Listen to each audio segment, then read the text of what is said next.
She might be the most famous female spy in the world, and because she violated her agreement with the federal government, she became the target of a massive manhunt. Now the entire hall was filled with special forces sent to capture her. The soldiers kicked open the bathroom door, but this woman named Natasha walked out of another stall instead. In fact, she had already boarded a ferry leaving the United States. She secretly tossed away her phone, completely cutting ties with the country, and escaped into the deep mountains of Norway, where she lived alone in a simple RV. The biggest problem with living in an RV was the frequent blackouts. That night, when the generator broke again, she had no choice but to drive into town to buy replacement parts. Her car rolled down the quiet, empty road, and as she turned a corner,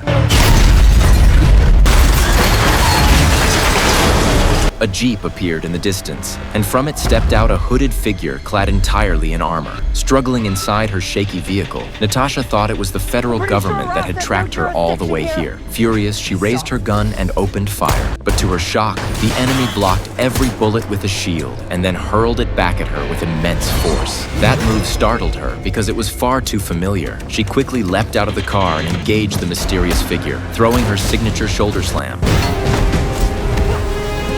But to her surprise, the enemy knew the exact same move. Through the visor, the mask was scanning and recording her nervous system, and soon the stranger was perfectly mimicking all of Natasha's fighting techniques. How could she possibly win? Yet the masked figure's real target wasn't Natasha, but a small box inside her car. The box had been sent to her by someone else, and Natasha had never even opened it. As the figure moved to seize the box, Natasha refused to give in so easily. There was no way she would just let them take it. But after several rounds, she was clearly outmatched. She managed to trap the opponent with a rope and rushed to grab the box, only for the enemy to slash sparks with a blade and lunge back at her.